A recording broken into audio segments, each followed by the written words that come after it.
What's up, LA? How you guys doing? How's everyone doing? There's a lot of energy in the room for this time of day. Did y'all have coffee or what's going on out there? Well, we're gonna have some fun today. And we're gonna get some free lunch at some point. So if that's enough incentive to get out of bed today, welcome. All right, I'm gonna read my little teleprompter that's being run by my friend Edna back here. Shout out to Edna. Let's do this. All right. Good morning, arts and culture advocates, administrators, educators, and staff. My name is Curly Velasquez. I'm born and raised here in LA. I'm actually from Vine and Melrose, down the street. I went to school and was baptized at Christ the King Church, if anyone is familiar with the area. I'm a writer, actor, content creator, and I celebrate all things Latine, Latinx, Latino. And I'll be hanging out with you today for Arts for LA's 2023 State of the Arts Summit. So welcome. Yeah. This year's theme is Barriers to Bridges. When I read the script, I was like, oh, what I'm really needing is a barrier and bridge from my narcissist ex-boyfriend. And that's all I could. Narcissist, anyone? Any narcissists in the house? I'm always like, oh, it's giving narcy vibes, babes. We've all experienced some barriers this year with the ongoing strikes, nonprofit, performing arts crisis, and audience attrition. We're here today to build bridges, to explore opportunities for collaboration, and to overcome those roadblocks together.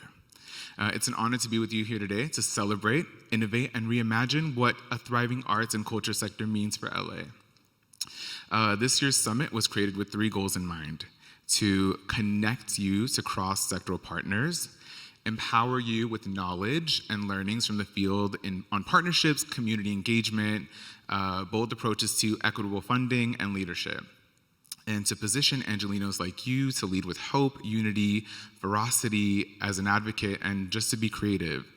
And I'm really just here to sell myself because I'm single, and I'm just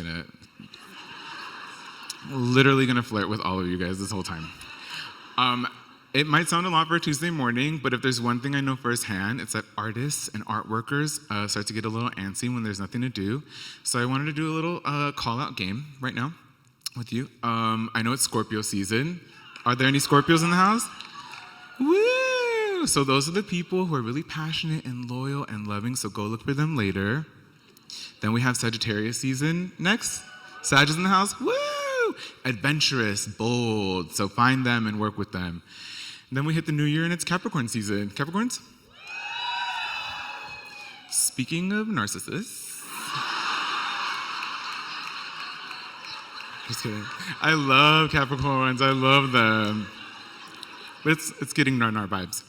I'm so excited to guide you through this incredible program today.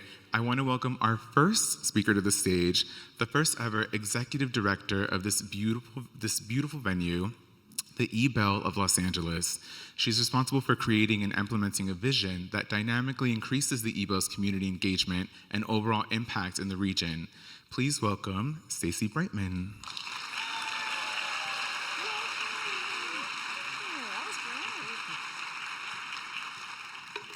Thank you, Curly. Well, good morning, esteemed arts leaders, aficionados, champions, and friends. On behalf of the E-Bell, I am deeply honored to help welcome you to this year's annual State of the Arts gathering here in the heart of Los Angeles. The E-Bell was founded in 1894 by a group of bold, dare I say, nasty women to lift up and empower one another through the arts, culture, education, and service. They embraced the Little Theater movement, and they built this theater in 1927 because art was their subversive hammer of choice with which to better shape a future for their sisters and daughters, as well as their husbands and sons. And as with any good theater, I know that their spirits are here today, also delighted to help welcome sister and fellow arts insurgents to this beautiful historic theater. Today, we will be asking very hard questions and trying to forge a path out of crisis. I ask your indulgence for just a few moments to glance backwards into history before we move forward. It was on December 31st, 1935, that the Wilshire E. Bell Theater opened its doors to host the inaugural performances of the Federal Theater Project here in Los Angeles. The original federal allocation of funds for the federal arts projects, including music, dance, writer, arts projects, and theater, required that 90% of the funds go towards paying those who were unemployed. There was no money set aside to rent offices or theaters, build sets or costumes, and so the women of the E-Bell offered their theater, and they knew what they were about. They understood that the revolutionary impulse of the federal arts projects was not so much that it was the first significant federal funding for artists in this country, but that it radically asserted that artists and culture workers were necessary to the national well-being, that their work was patriotic, yes, and that access to and engagement with the arts, whether you have a ticket price or not, is not only a basic human right, but a civic necessity. I'll give that applause. I'm going to paraphrase FDR. When 1/3 of a nation was ill-housed, ill-clad, and ill-nourished, the federal arts projects demonstrated that the arts are not a luxury for the few, but an essential force that unites us, enlightens us, and sustains us. Today, we are all facing, again, a profound test of our courage. I hope that the federal arts projects reminds us that, especially in the face of our most trying challenges, that the arts will heal, inspire, connect us as individuals and as communities.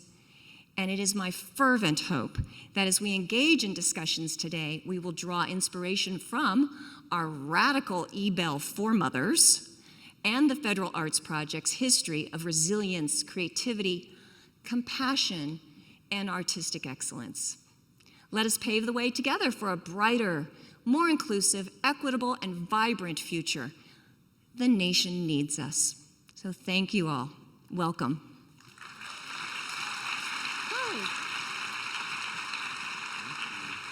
It's me again, guys. That was great, right? That was fun. It's informative. I have another really dope ceremony to introduce. We're starting off the morning inspired. Next up, I'd like to welcome Tristan Victor and Xochitl Jasmin Villa, ceremonial facilitators who will be leading us in a land acknowledgement.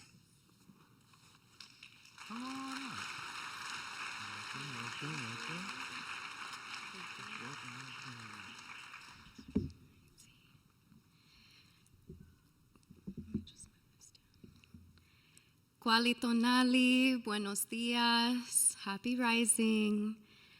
Thank you so much to Arts for LA for having us here. It is a great honor and privilege to be able to share our medicine on this stage with all of you. My name is Xochitl Jasmin Villa, and about 5 years ago, I was initiated onto the Mexica medicine path under the name Itzli Ocelot, which translates to obsidian jaguar. And this is my partner. Hello, everyone. This is fine. My name is Tristan Victor, and my Mexica name is Xutonal Ekawilot Yaot. And I'd like to begin by inviting everyone to stand. Sweet. We're going to start first with a land acknowledgement. That here we are standing on occupied Tongva territory. So I'd like to invite a moment of silence to acknowledge and give thanks to the indigenous people who have tended these lands and continue to do so.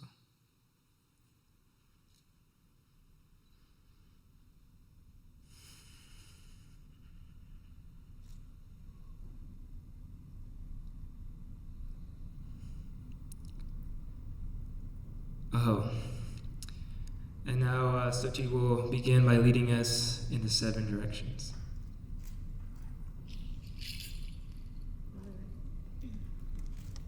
Can you all hear me if I project my voice? Yes. All right. We normally burn copal traditionally, but due to circumstances, today we are honoring the element of fire through burning this candle. This is going to be an interactive exercise. So I'm going to introduce to you this word that states Shimowala. Shimowala. I will be calling this once, you will respond with it, and I will do that one more time. So it's going to be 2 times each. We could practice it now. Shimowala. Shimowala. Shimowala. Shimowala. Beautiful, thank you. We're going to be facing each direction. I know you all are in your seats, so you might not have much space to move around, but just do your best to be a participant with us. We're going to start by facing the east direction over this way. You're welcome to face your palms in that direction if you feel called. All right. Shimowala. Shimowala. Shimowala. Shimowala. Lasokamati to the east direction, where the sun rises and reminds us of new beginnings, our capacity to become anew in each day, in each moment, where we honor the element of air and remember that through each deep inhale, we are opening ourselves to receive life fully through our sacred breath. Aho Mateo. Facing the opposite direction, we're turning to the west. Shimowala. Shimowala. Shimowala. Shimowala. Lasokamati to the west direction, where we honor endings, the endings of cycles, and honoring our transitions, where we call upon the element of fire, whom teaches us that it is through our own alchemy that we light the way forward on our paths of purpose. Aho Mateo. Turning to face the south direction, over this way. Shimowala. Shimowala. Shimowala. Shimowala. Lasokamati to the south direction, where the sun is at its highest, and we honor the season of summer, where we call upon the element of water to soothe our inner child as we learn to heal through play and enjoyment. Aho Mateo. Facing the north. Shimowala. Shimowala. Shimowala. Shimowala. Lasokamati to the north direction, where the sun rests under the nightfall of winter, where we turn inward in introspection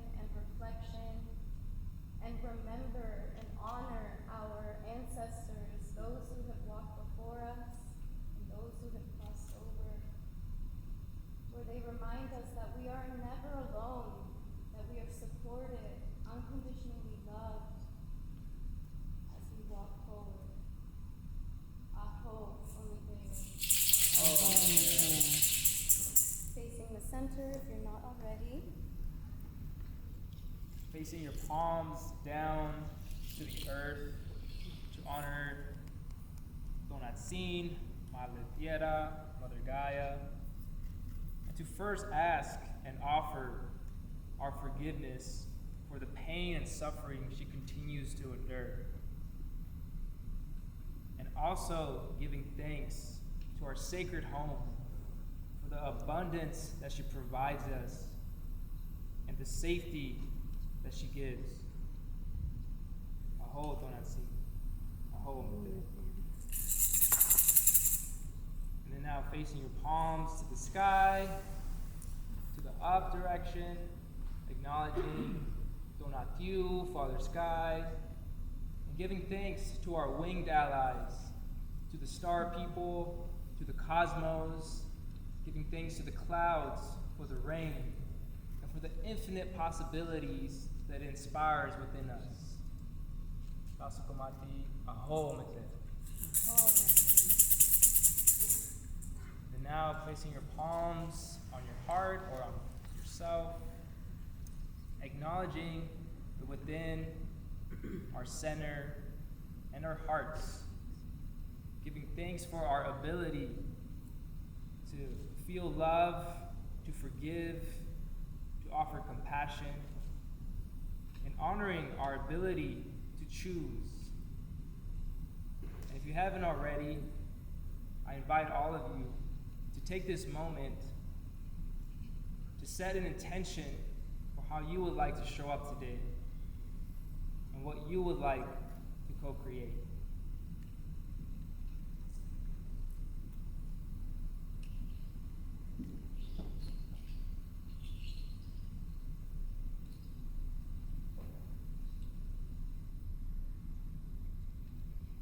Keeping your eyes closed for just one moment longer, taking a deep inhale through your nose for 4, 3, 2, 1, holding at the top, exhaling through an open mouth. Do that one more time, inhaling through your nose for 4, 3, 2, 1, holding at the top, and exhaling through an open mouth. You may release your hands to your side, gently blinking your eyes open. Thank you so much for your participation with us. Thank you for having us. Thank you.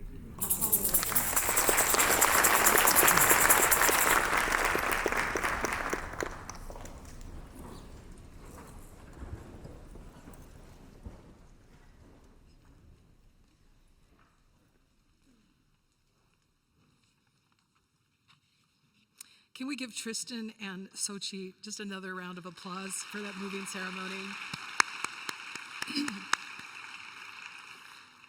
Good morning.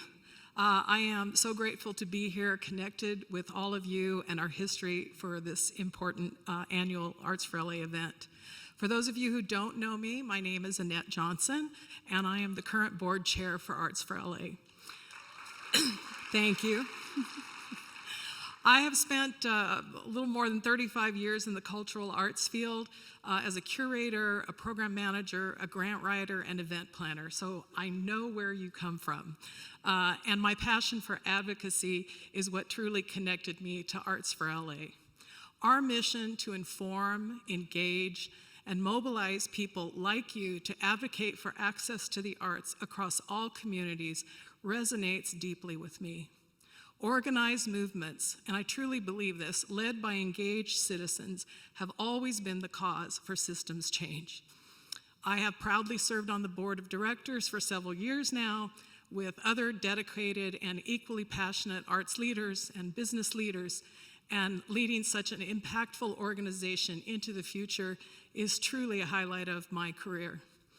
Before I introduce our next speaker, I just want to ask you to please acknowledge the staff who put together this event today. And as you walk around, acknowledge our volunteers who are in red t-shirts helping to make everything go smoothly today.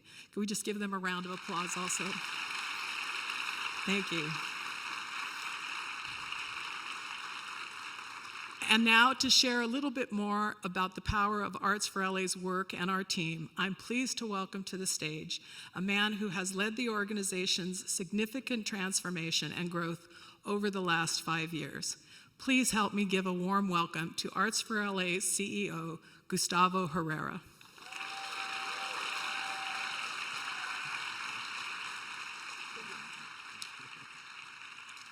Good morning, buenos dias, ¿cómo están?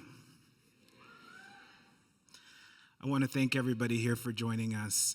We couldn't be any more excited for today to finally arrive. Today, we are going to spend some time really reflecting on the state of the arts in our region. So I'm hoping that through today's comments, you will have a better understanding. We'll share some insights, some concerns that we're seeing on the horizon, and certainly our aspirations. And as always, the work that we do is not Arts for LA working in silo. We have had community listening sessions, and we really try and reflect your perspectives. So with that, I will go ahead and move into the first slide. So the first thing I want to share with you all is you might recall that in March of this year, we released an agenda. It's an agenda that we called Building a Thriving Creative Infrastructure. This agenda really focused on 4 issue areas. It focused on issues of resources, of affordable space, of arts education, and creative jobs. So we release these agendas that we release annually, and then the question becomes, what does this work look like in action? So I just want to take a moment to really guide you through what this work looks like in action. So in the area of affordable space, we are really advocating for space share. We're advocating for things like community land trust. We're advocating for more artist housing. And I just want to shout out the Entertainment Community Fund, who I think is in the room here today, with the creation of the Hollywood Arts Collective, which we know has been a huge, huge endeavor of over a decade plus. Many of you have worked on this effort, but we need more of that. We know that artists are struggling. To this very day, artists are fighting tooth and nail to be able to both live and work in the city. In the area of arts education, this work has really been Proposition 28 and ensuring this historic investment that the state of California has made of nearly $1 billion, that money is making it into the hands of community for students who have not historically had access to arts education. So equitable distribution of these Prop 28 dollars. We're also looking at the teacher workforce pipeline. We understand that this is a huge issue.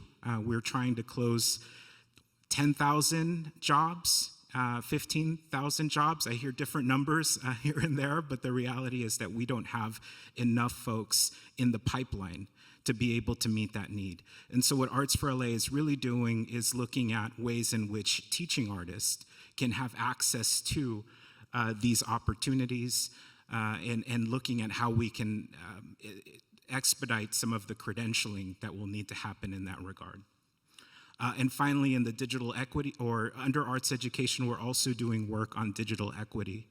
That means we're sitting in coalition with all of the partners that are trying to drive broadband and access to broadband and hardware, ensuring that arts has a voice at that table so that students are also able to access broadband and online education as well.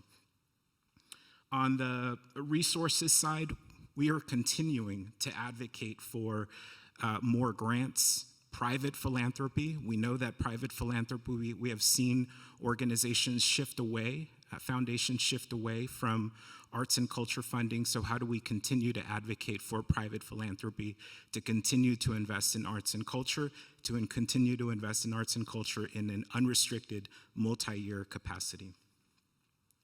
And finally, on the Creative Jobs Collective.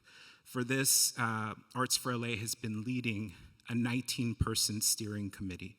And this steering committee is composed of leaders from all across the sector: labor, higher education, workforce, arts, culture, nonprofits, government, all at the table, sitting down, trying to solve for one issue.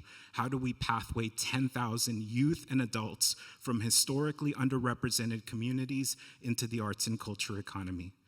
This effort is something that we will be driving to the year 2030. It's something that is critically important because we know that in Los Angeles currently, 3/5 of our arts and culture workforce self-identify as white. And in Los Angeles, we're nearly 51% communities of color, and we really need to continue to expand access to job and creative work opportunities and ensure that those opportunities are living wage opportunities. And that's the final piece of the work that we're doing under Creative Jobs, is fighting for an entry-level living wage here in LA County.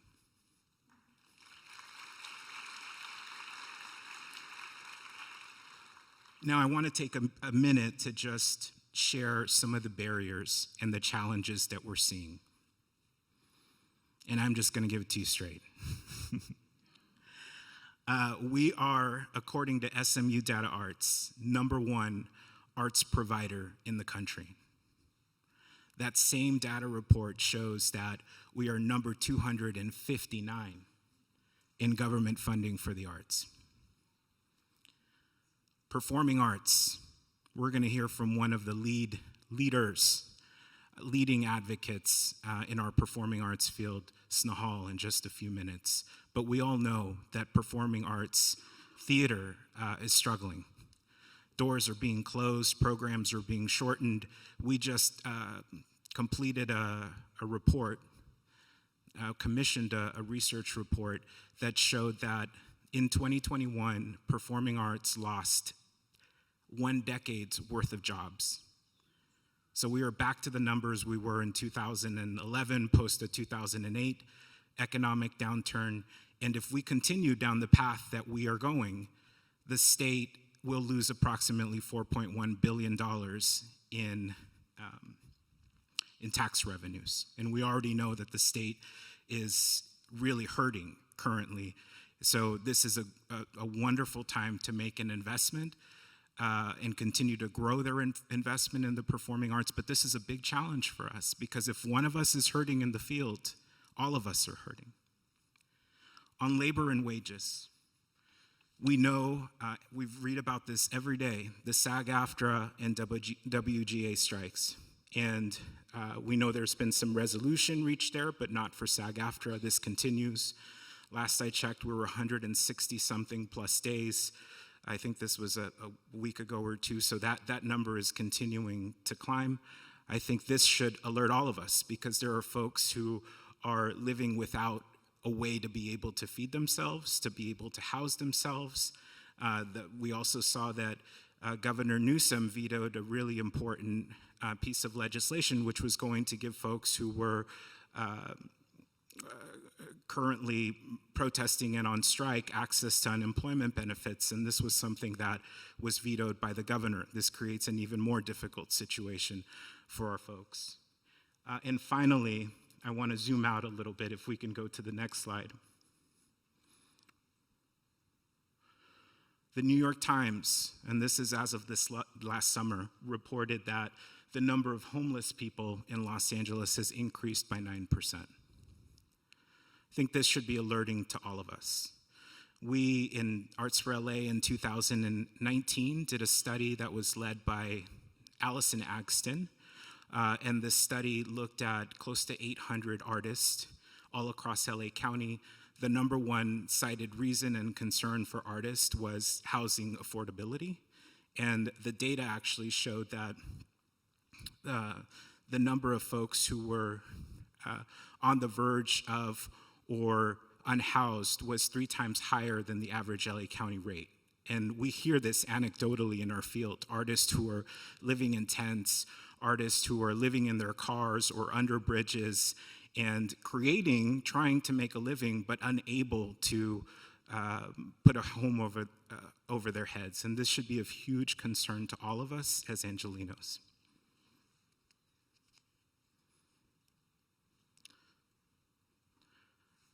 Next slide, please. So with that, these have all been the challenges that we're facing, but I do want to take a moment to acknowledge, look, what we've seen is Los Angeles needs new power structures.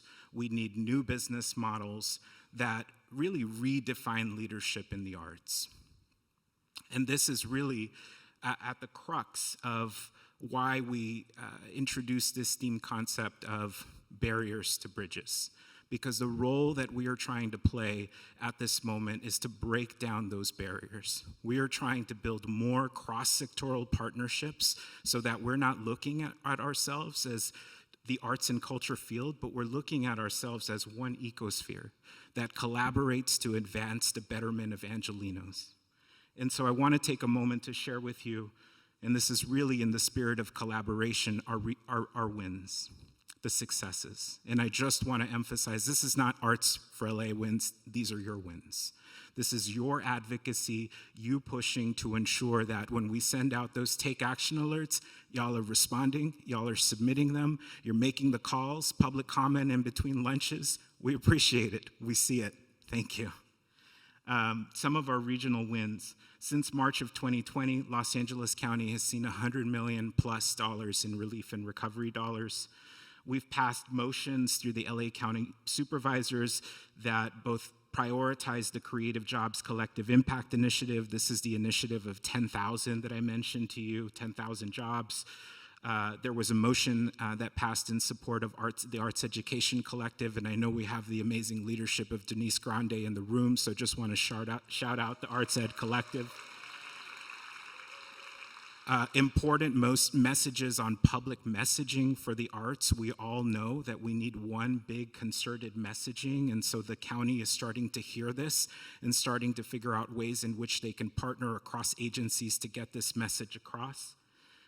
And also recently, there was a motion passed for the entertainment industry tax incentives, and this is really a research effort that will help us better understand how to ensure that we're keeping entertainment jobs here in Los Angeles and that we can continue to be the creative capital of the world.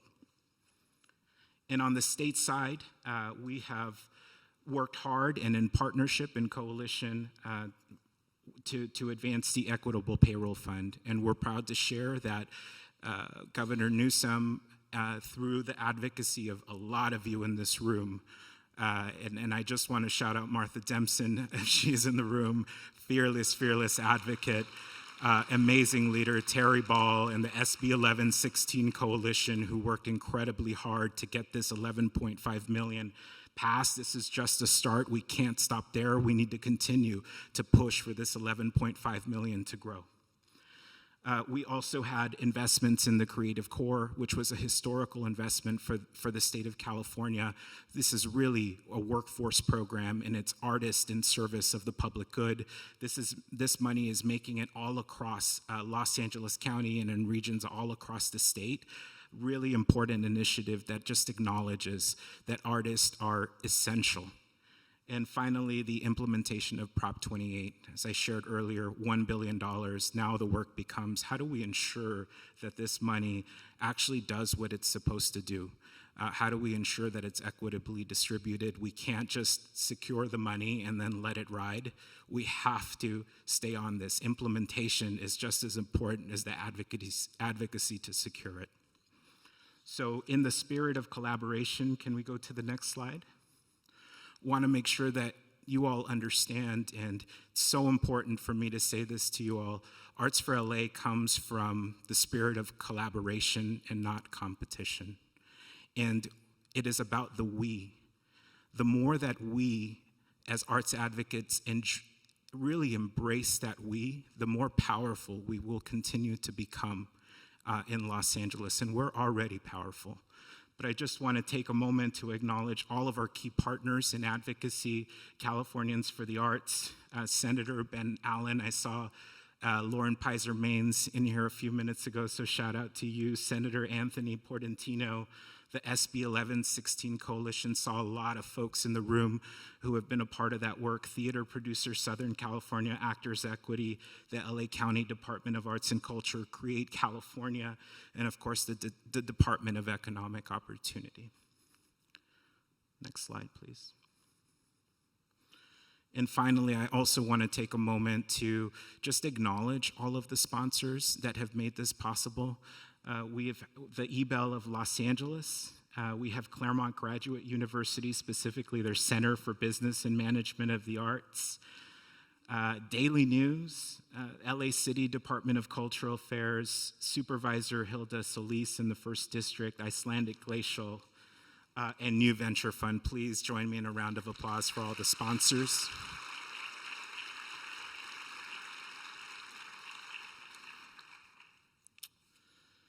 And I will share with you just one last thing. Advocacy works, y'all, but we have to continue to stay diligent. We have to continue to respond to all of these media alerts that make it out there as I speak. There is a whole thread, and some folks in this room will know what I'm talking about here. There's a thread, email going around with the California Arts Council making some pretty significant adjustments to their statewide regional network program, their state-local partnership program, known as the SLP and the SRN program. This would grossly impact and affect our region. And this has happened all within the last 48 hours or so. And so once this event ends, you're gonna get an action alert from us. Please respond to it. It's really important. It's going to ensure that we can continue to get the resources to serve y'all as art service organizations. And believe me, it means the world for us to be able to serve you. I wanna thank our board members who are in the room. If y'all are in here, please raise your hand.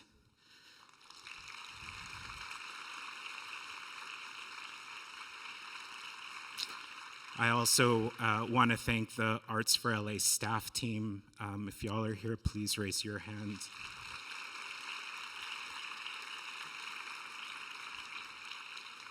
Our partners, our volunteers who are here. We have volunteers who made it here at 6:15 in the morning. Folks who are just committed to this. And I'll end with this. Today is really all about breaking down barriers and really building those bridges that connect us all together through the transformative power of the arts. Because together, we can all create a future where creativity knows no bounds. Thank you.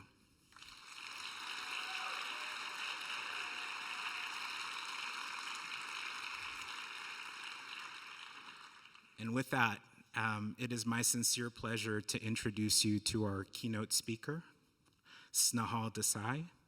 Snehal is the new artistic director of the Center Theater Group, a role he steps into after 7 years of service as the producing artistic director of East West Players, an American cultural treasure and the nation's largest and oldest Asian American theater company. He's been a fierce champion of building community through compelling, transformative partnerships and artistic works. During his tenure at East West Players, Snehal led co-productions with Center Theater Group, with the Pasadena Playhouse, with Rogue Artist Ensemble, the LA LGBT Center, Roby Theater Company, the Fountain Theater, API Rise, the Japanese American Cultural Center, and Community Center, JACCC, and Taiko Project, to name a few. He recently testified with other leaders from Los Angeles on behalf of performing arts institutions across the nation. He is a graduate of Emory University and the Yale School of Drama, and we're so lucky to have him here with us today. Please give me a very warm welcome to Snehal Desai.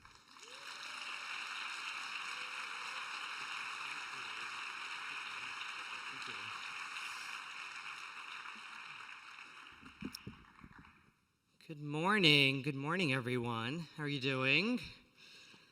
So wonderful to see you. There's some stage lighting up here. Welcome to the first ever keynote written by ChatGPT.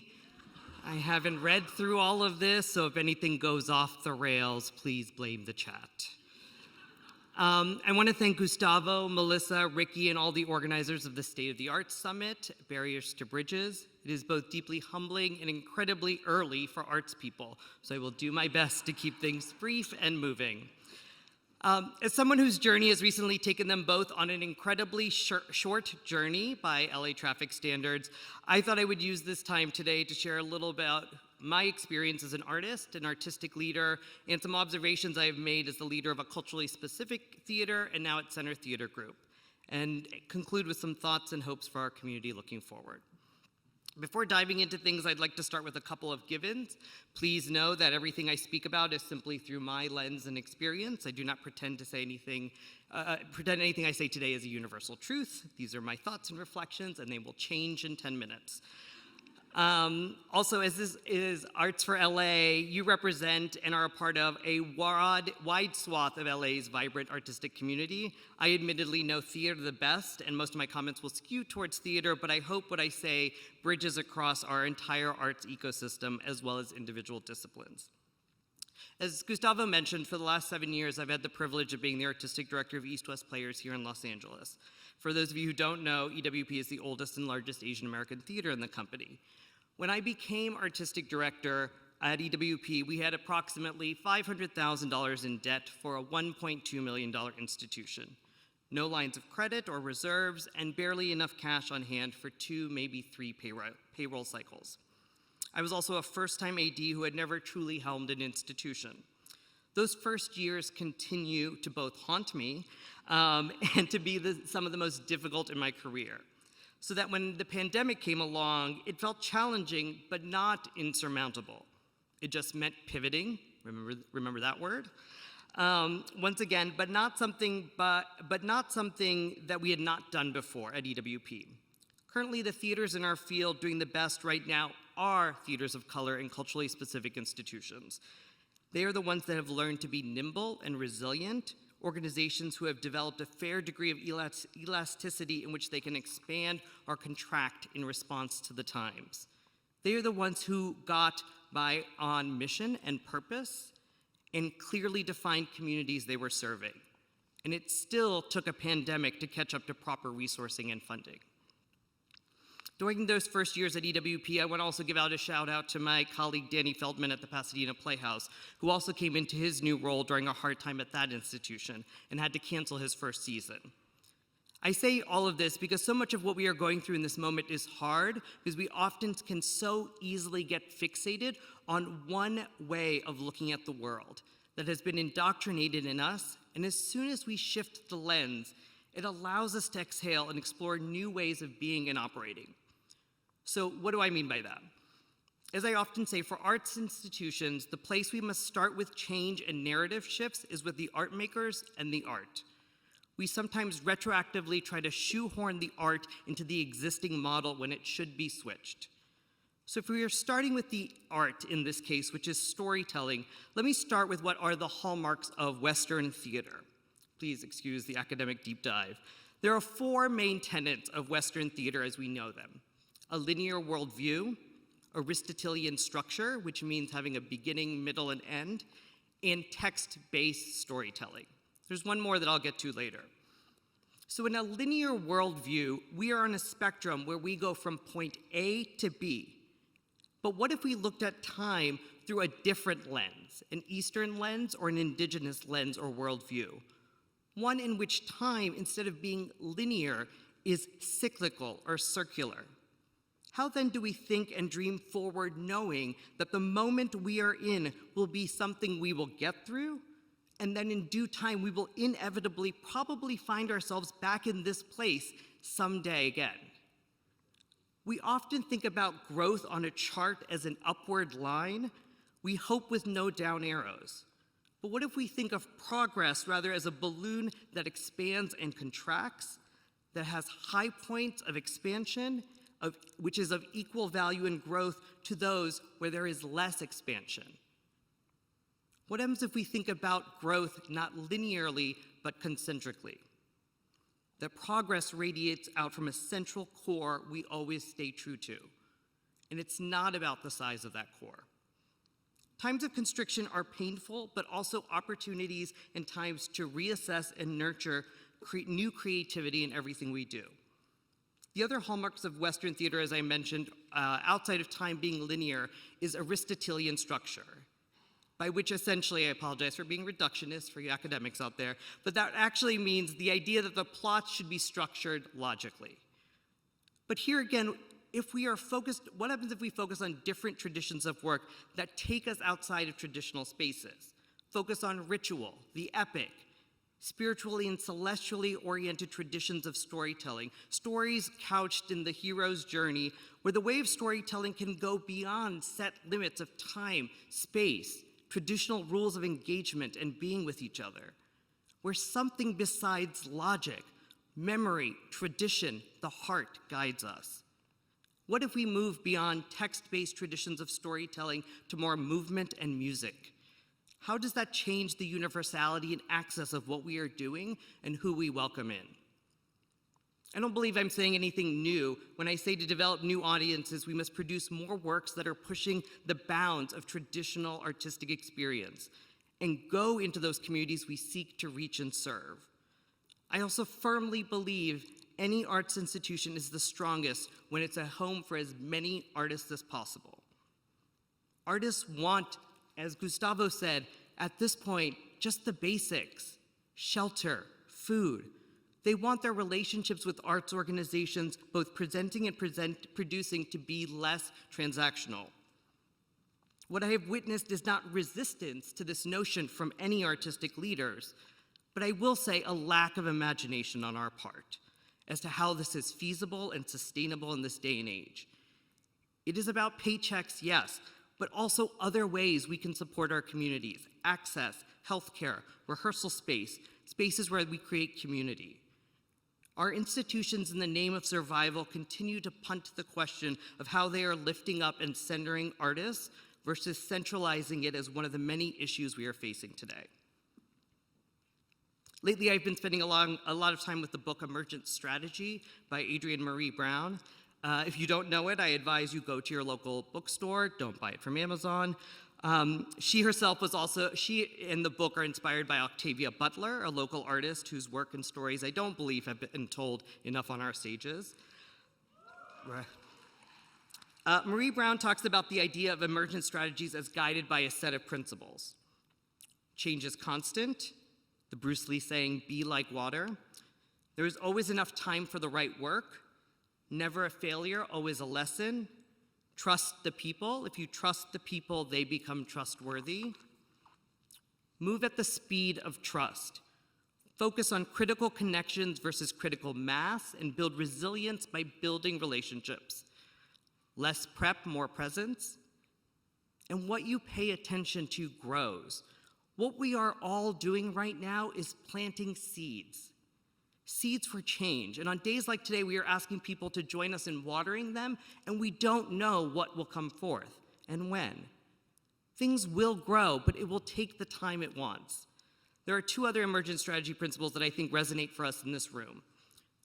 The next one is, there is a conversation in this room that only these people at this moment can have. Find it. What is the conversation in this room that only we can be having? It can be easy on days like this to be dismissive of gatherings like this as not doing enough. But it is not on those working hard to bring us all together to bring that change. That is on you. As Grace Lee Boggs said, transform yourself to transform the world. The final emergent strategy is small is good, small is all, the large is a reflection of the small. As someone who stands 5 foot tall, I can tell you truer words have never been said. Everyone here has an equal opportunity and chance for impact.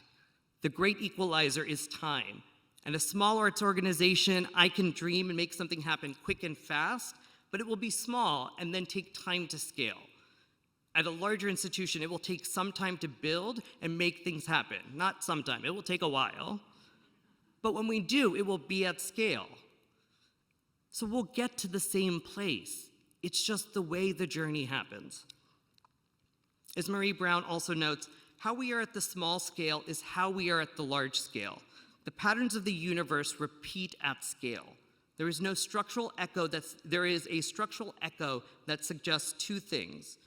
One, that there are shapes and patterns fundamental to our universe, and two, that what we practice at a small scale can reverberate to the largest scale. I'm not currently freaking out at CTG, though I may be a budding alcoholic and my hair is turning gray a lot. Because the issues that we are facing are similar to the issues that I faced at EWP. It's just a difference of scale. And for the funders in the room, I just want to say the ways you can support us in this moment is an investment in our leadership. It is in programs, it is in mission, in communities, but anything but arbitrary limits. Things like arbitrary budget sizes because an org is too big or too small. And I say that genuinely because the orgs I've helmed have been at both ends and shut out not for our purpose or our mission or our impact, but because we don't meet a certain set of random criteria you have set.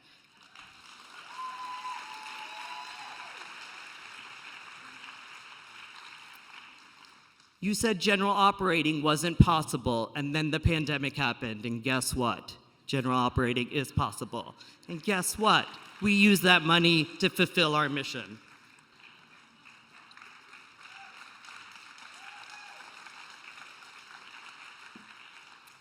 I'm gonna get in trouble.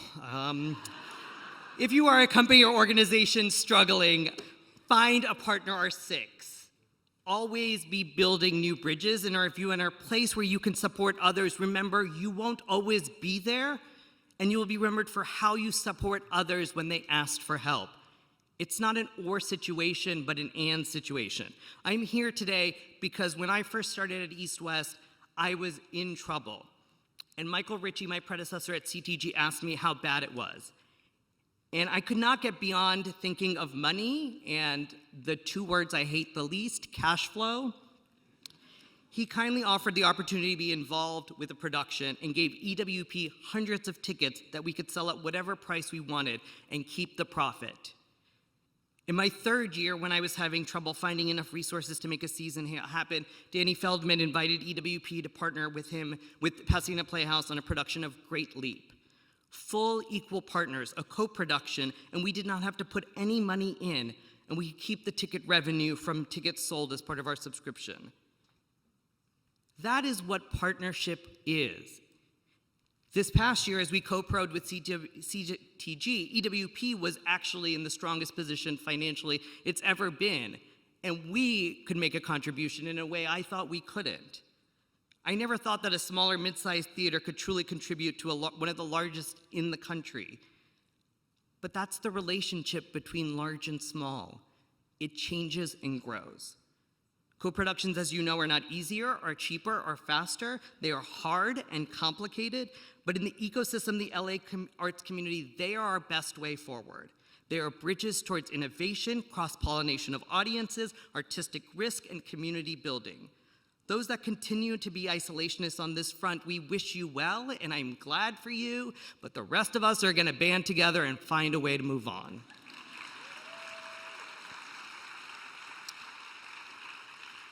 We also cannot cut, I have a wrap-up thing. Okay.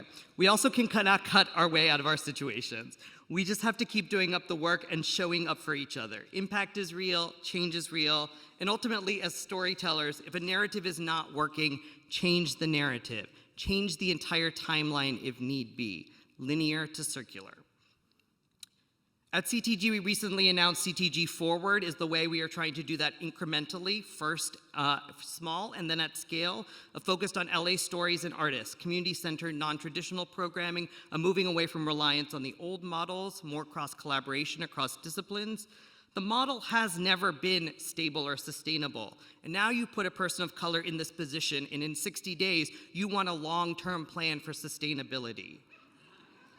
Look, I am a brown man just trying to get out of the music center parking lot without getting accosted by the parking attendants.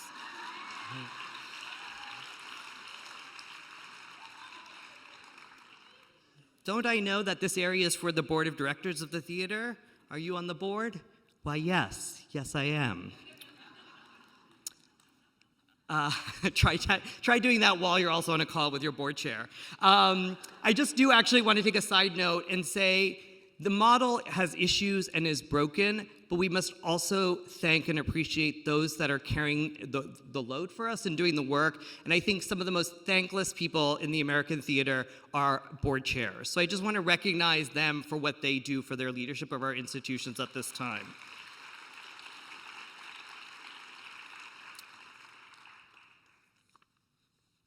Great. All right. I was warned the other day that I was focusing too much on the social justice aspect of my story and about inclusion and told just to do good work. I was glad for the clarity because I had planned to do some bad work, but now I changed my mind. At CTG, I truly do want there to be something for everyone. Not everything is going to be for everyone, but I want you to feel that there is something every year that compels you. We can have that reach, and it's embedded in our mission. It's not the case for every org, and it should not be. So how does change happen? With gatherings like this, where you can surface, name, and frame those issues that are affecting us, we must move our stories and communities from the margins to the mainstream. In order to center ourselves, we will need to shift the dominant cultural thinking, reframe what the center is. For all of us, it happens by opening the aperture for co-design and making sure in every space that we have access to, we are inviting others in. Taking the language used to exclude and flip it on its end. It happens by embracing that which when that who are marginalized are invited in to tell their story. All right. I'm moving through it.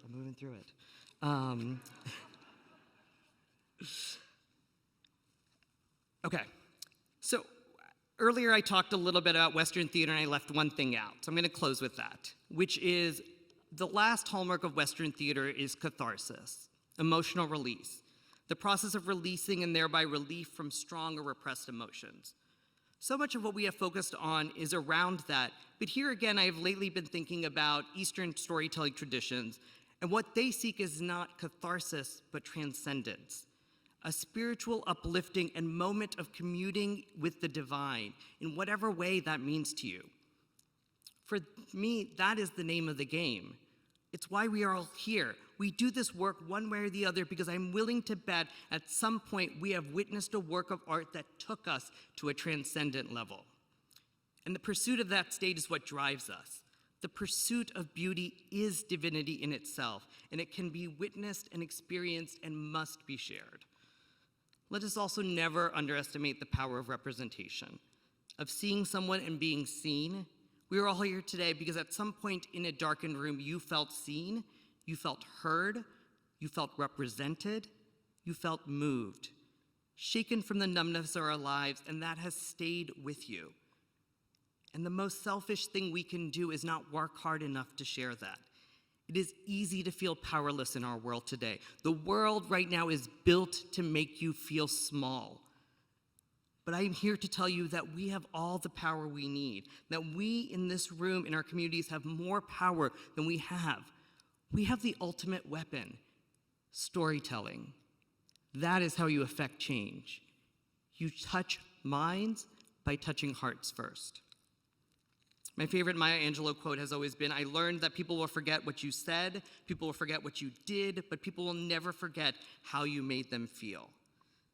These are challenging times for the performing arts, but this is also a time where we come together after being reminded that nothing can be taken for granted, including being together in community.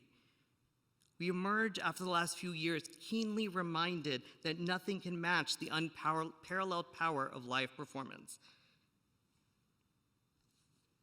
I want to close with an excerpt from one more Maya Angelou poem, On the Pulse of a Morning. Each new hour holds new chances for new beginnings. Do not be wedded forever to fear, yoked eternally to brutishness. The horizon leans forward, offering you space to place new steps of change. Barriers are simply steep bridges, and I look forward to crossing over, under, and through them with you. First, we come together. Second, we organize with purpose. And third, my friends, we thrive. Thank you.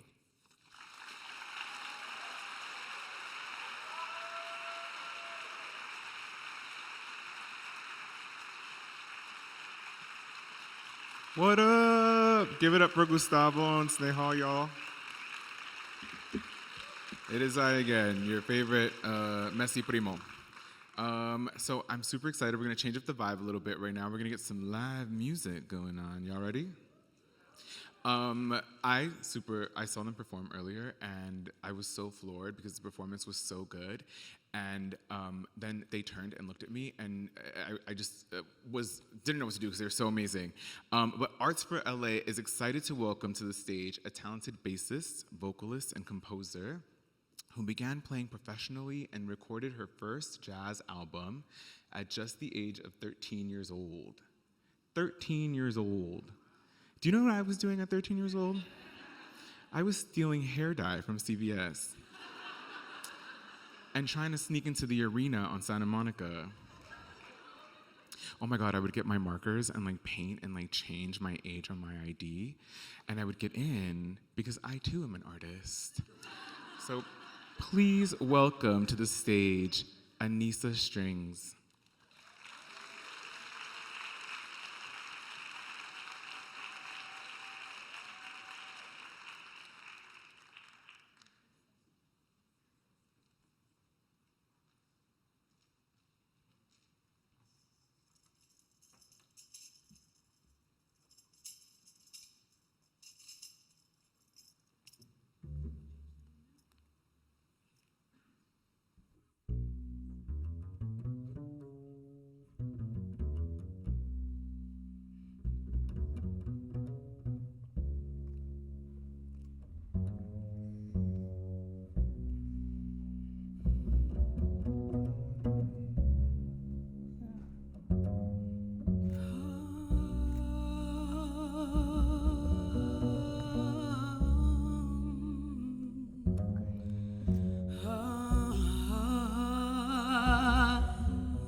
People hand in hand,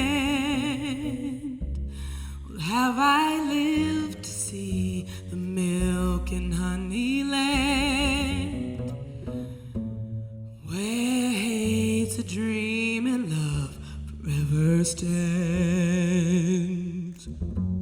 Was this a vision in my mind?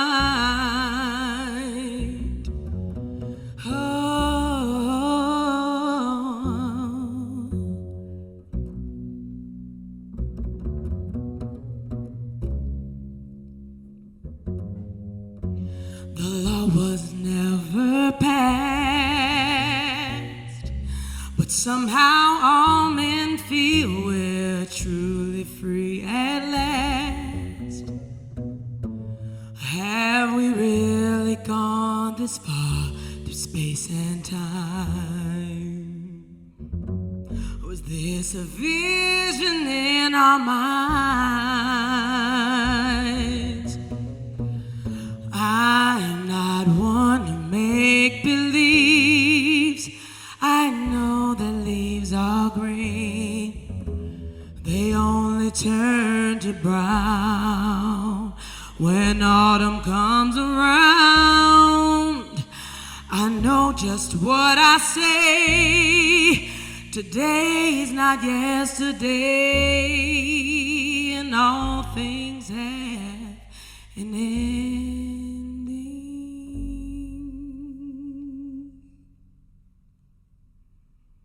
But what I'd like to know is, could a place like this exist so beautiful?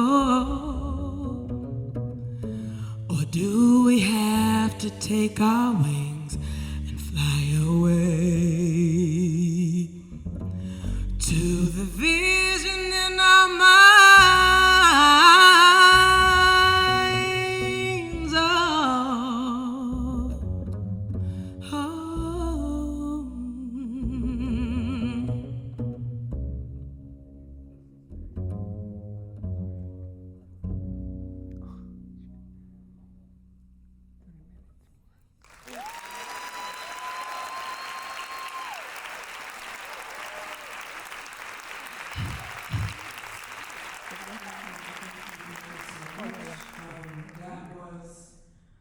song by a great visionary, someone who was a great builder of bridges and breaker of barriers, the legendary Mr. Stevie Wonder, entitled Visions on the album Inner Visions. Check it out if you haven't.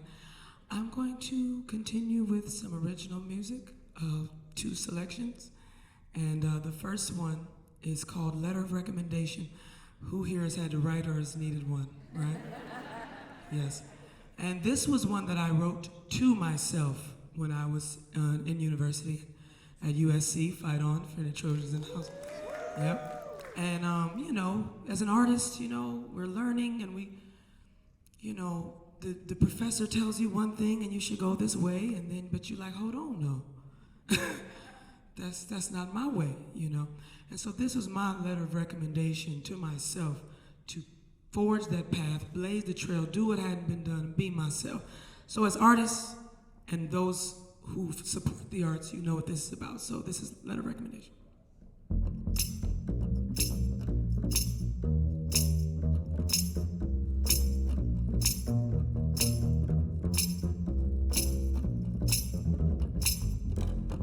Y'all can dance if you want to. Evil laughter is what they're after. Make a plan, make a map, don't fall into the trap you will master. Don't try to hide who you are, 'cause you will not get very far. I'll make a way for you to have your way. Recommend for you is what I recommend for you. It's what I recommend for you. It's what I recommend for you. Now's the time. You can see the finish line. It won't be long before you will have the power to free your mind, baby. I know that you will succeed. Now it's up to you to believe. Don't let these people discourage you. Recommend for you is what I recommend for you. It's what I recommend for you. It's what I recommend for you.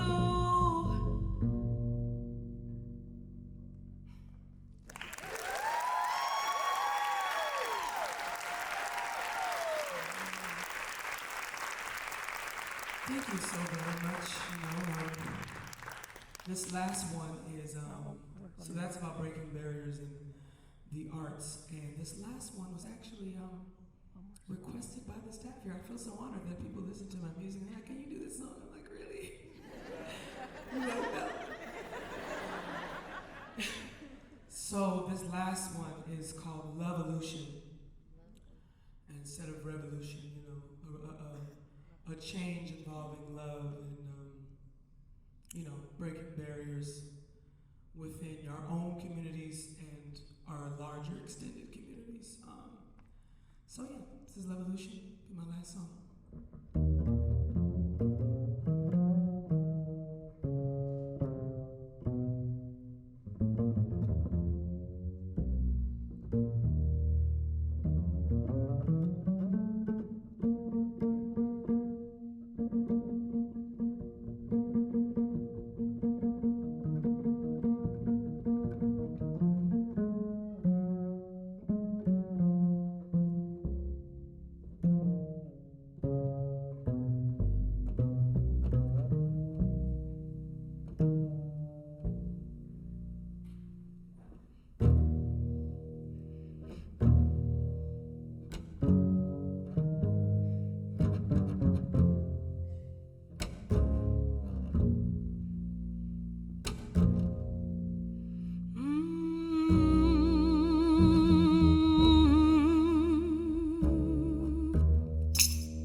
This is something else you may have never seen before. But if you know yourself, you know just what I have in store. Guess I'm bringing loving back to your heart again.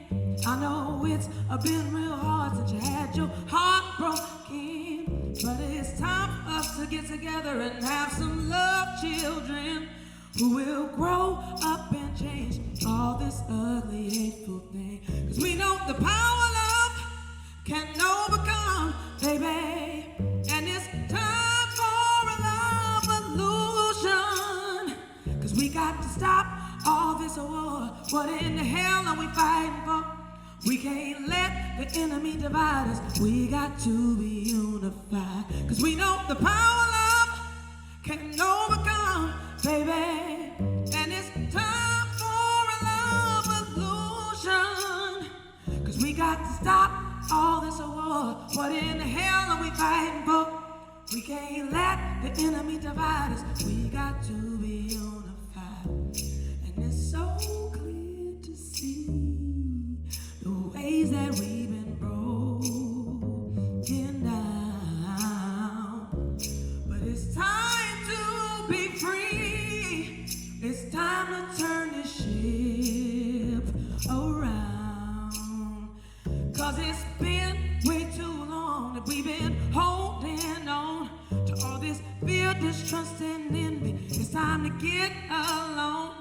No more man versus woman, no more young against old, no more dependent on another. Time for us to get our own. 'Cause we know the power love can overcome, baby.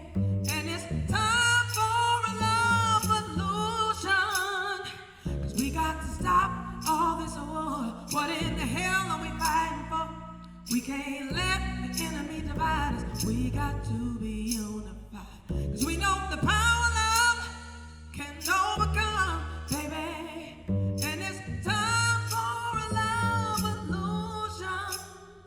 'Cause we got to stop all this war. What in the hell are we fighting for? We can't let the enemy divide us. We got to be unified.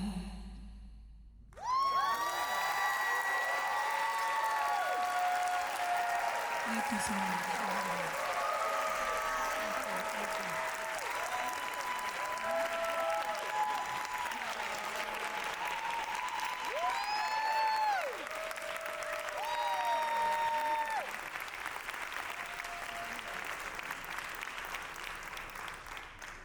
Let's put our hands together for Anissa Strings one more time.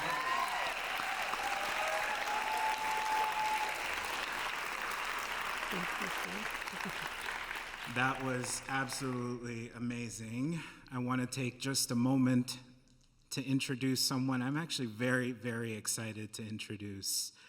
At this point, we're going to have our former mayor, Antonio Villaraigosa, join us on stage. But before he does, I just want to share a few things, because our former mayor, it's important that y'all know, he is getting back from Guanajuato, Mexico, literally off of a flight that landed at 2 a.m. this morning. And so it's incredible to have him here. I know he's been celebrating. There's a big festival that's happening there that he was sharing all about. But even before that, I first met the mayor when I was the chief executive officer of La Plaza de Cultura y Artes. While I was at La Plaza, I was working at the time with Supervisor Molina, God bless her soul, and we were working on a project to really shed light on Villaraigosa's incredible leadership. And I got the opportunity to work on a children's book. And Mayor, I'm not sure if you remember this, but it was a book that told the story of the mayor as a little boy who shined shoes in front of the $1 Million Theater, and just this incredible trajectory of leadership that included the assembly, state leadership, and of course, as our former mayor, 41st mayor of Los Angeles City. And most recently, since the beginning of 2023, I believe the mayor has also been working as a chief advisor to our current governor, Newsom, on advising the administration on how to direct all of these incredible infrastructure investments that are going to make their rounds all across the nation, but will have significant impact here in California. And so just incredibly honored to introduce our mayor, 41st mayor, former mayor of Los Angeles City, Antonio Villaraigosa.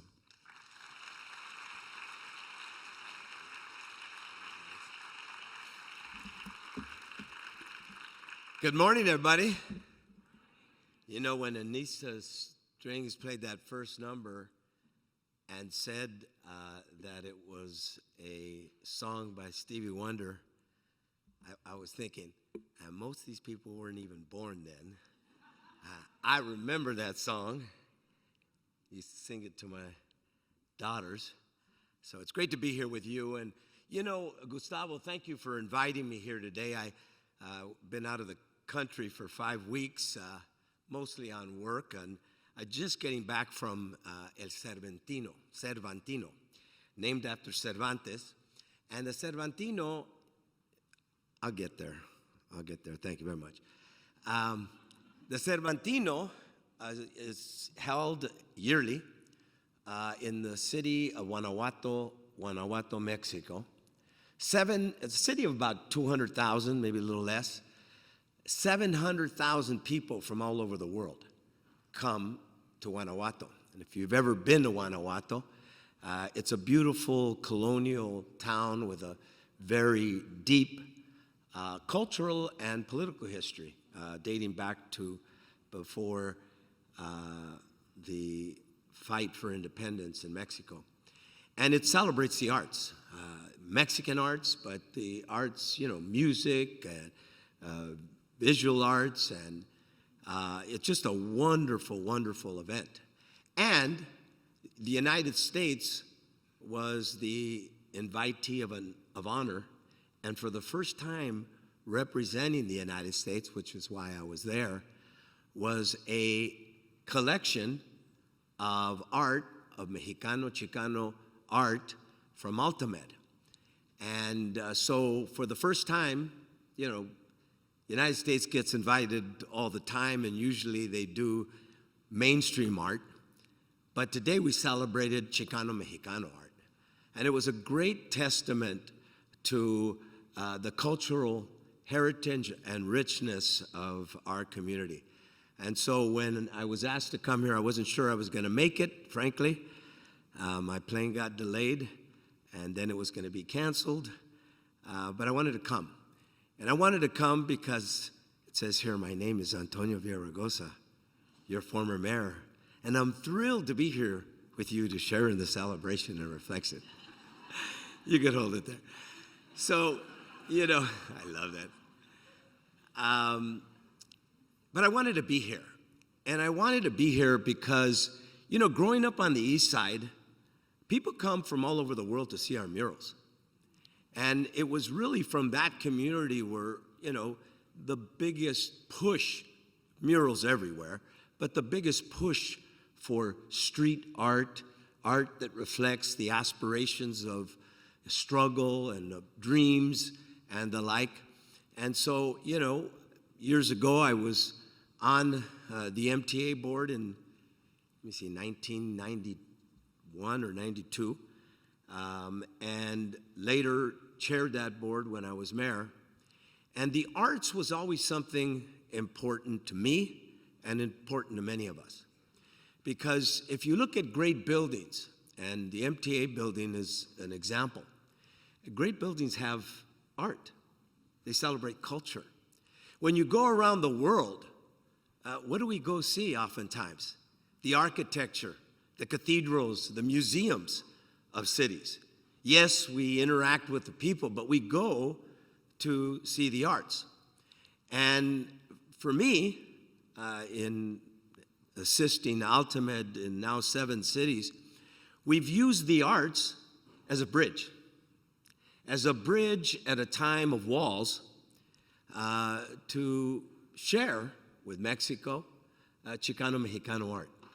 So I was appointed by the governor to serve as a state infrastructure advisor.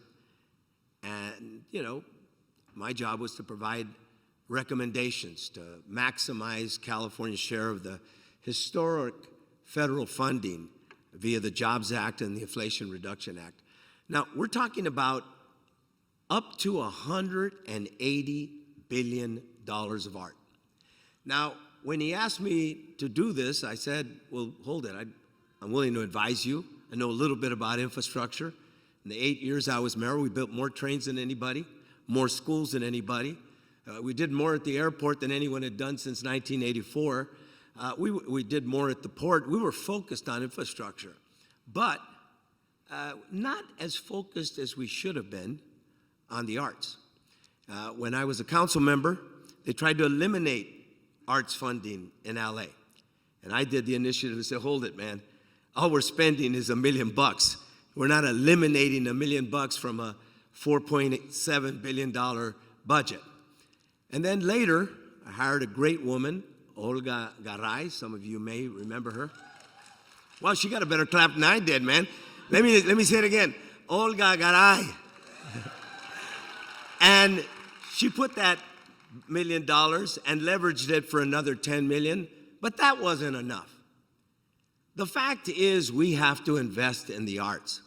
And this $180 billion doesn't talk, there's nowhere in it that talks about the arts. The recommendations that we got, though, from people all over the city, from the state, from the Oregon border to the Mexican border, we heard from the artists. And they said, hold it. You ought to have an arts component.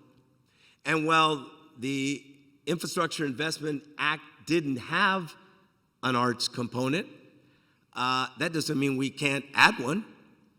We know that the MTA has had one for decades.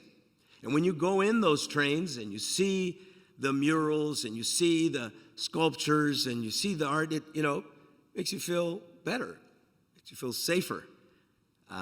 It makes you feel like you're in a place that celebrates who we are.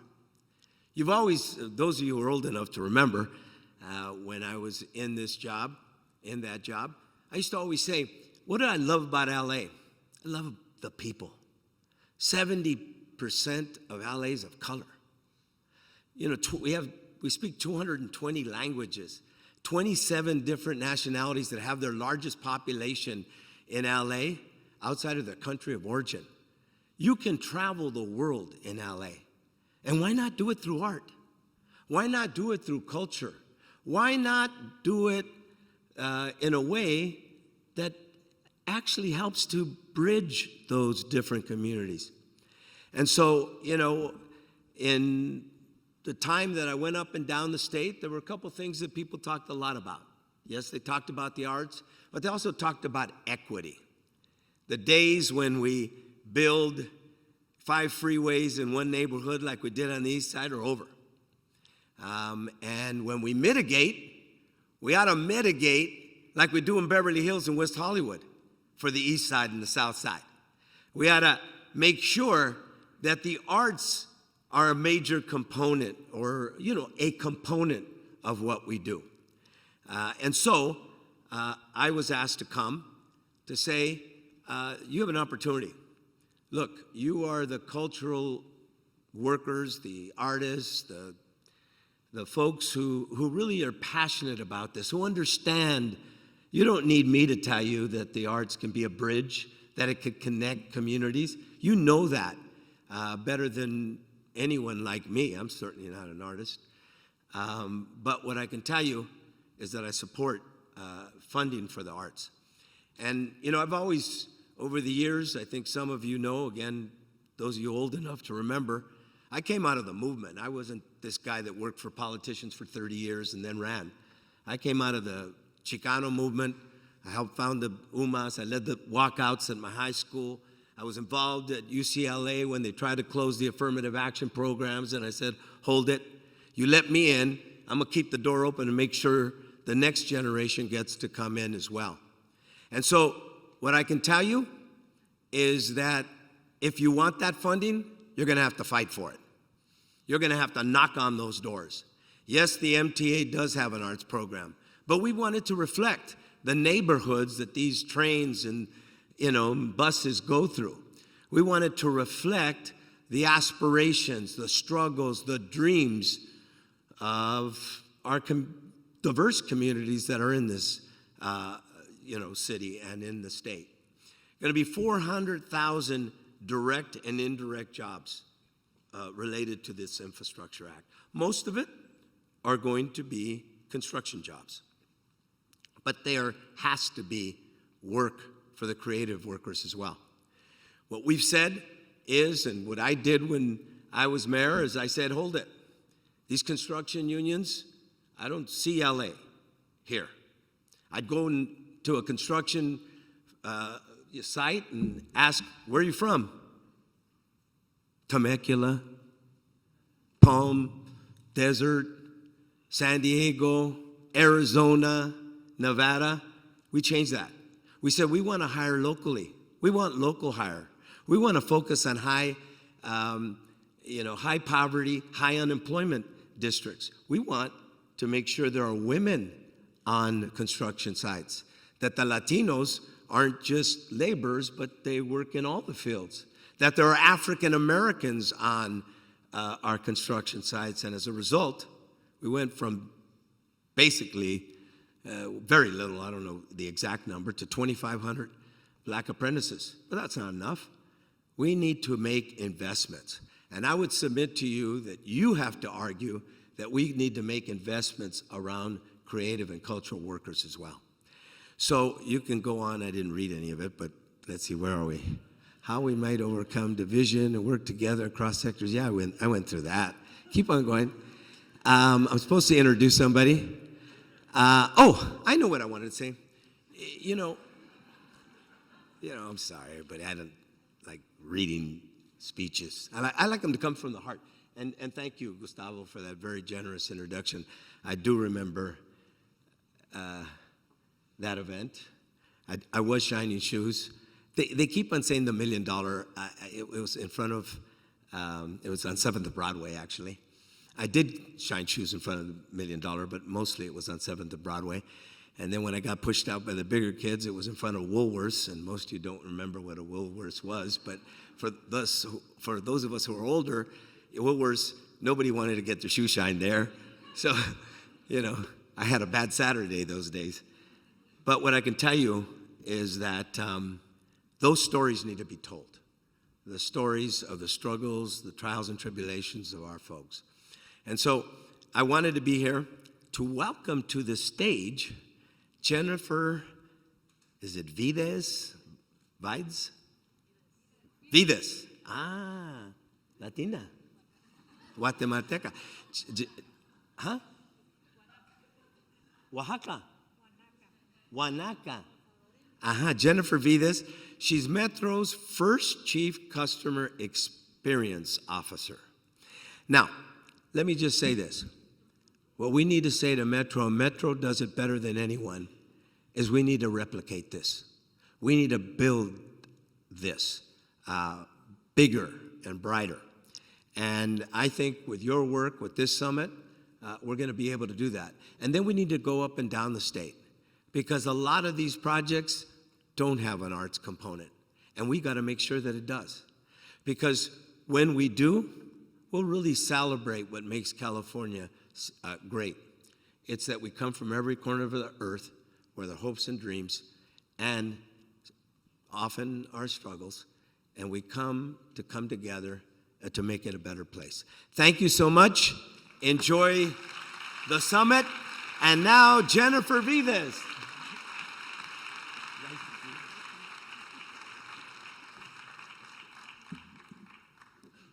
Good morning, everyone.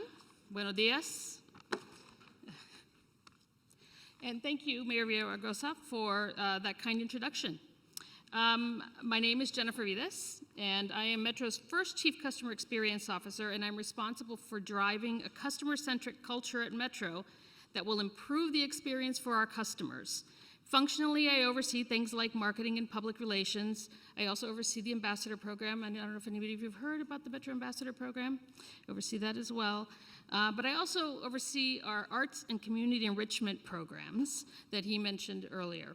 And I'm thrilled to be joining you as the moderator for this panel today.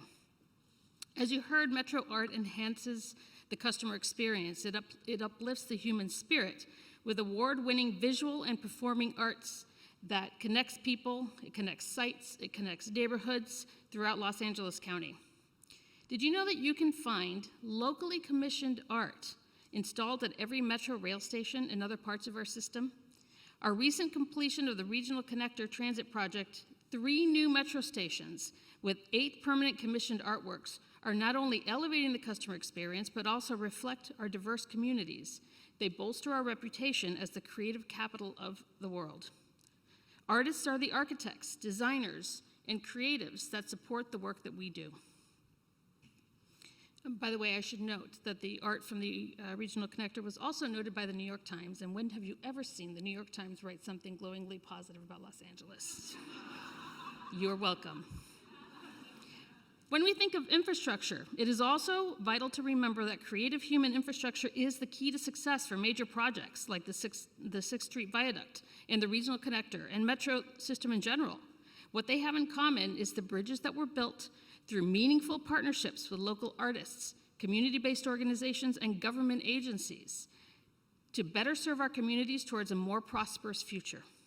With that, I'm so excited to introduce our panelists. Please welcome Rachel Moore, who is the president and CEO of the Music Center, Dr. Ryan J. Smith, who is the Chief Strategy Officer at Community Coalition, Jonathan Munoz Prue, Artistic Director at the Los Angeles LGBT Center, and Sue Bell Yank, Executive Director of Clock Shop.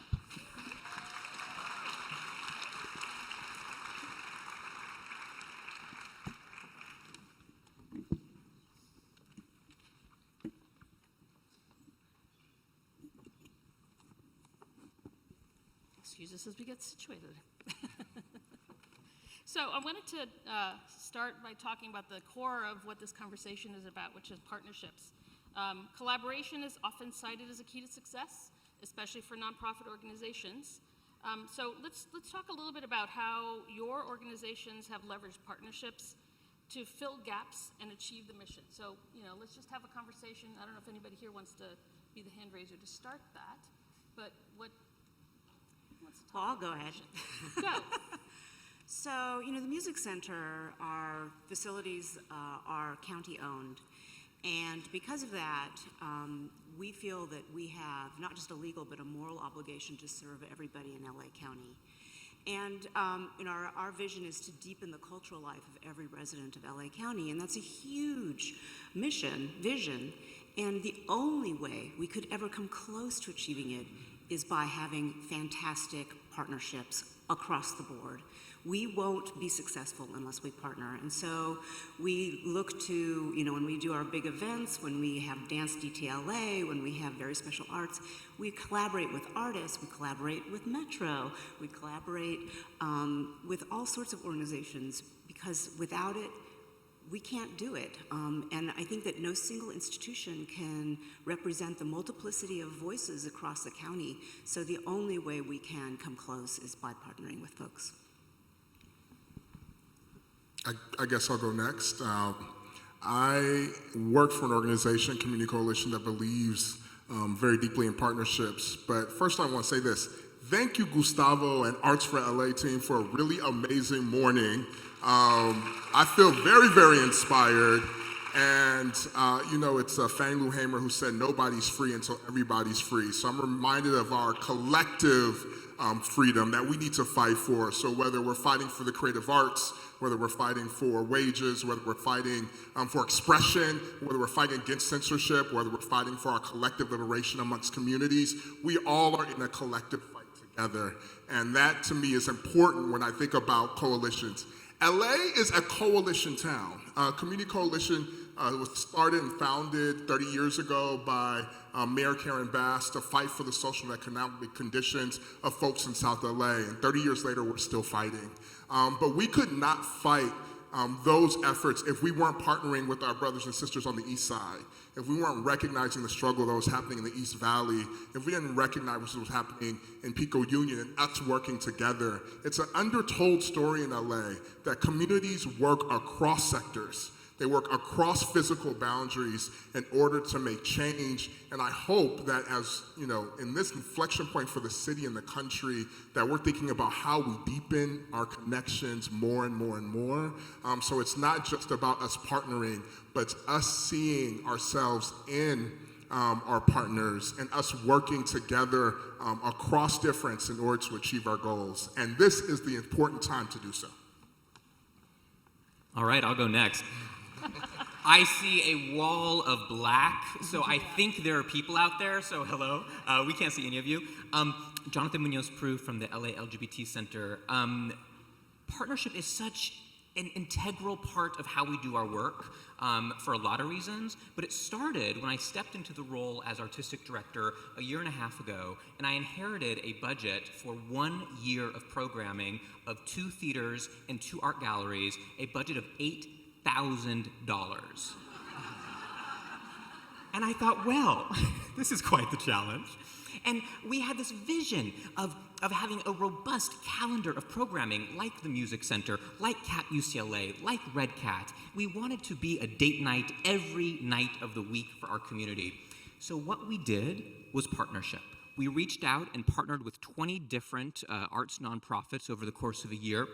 And through partnership, we were able to increase our attendance from pre-pandemic levels of 3,500 a year to this year, just since February, bringing 8,000 patrons to our art center. And 55% of those patrons are first-time attendees, so we're building new audiences in partnership with our partners. I know there are other questions, but I'm going to briefly highlight some key pieces of partnership.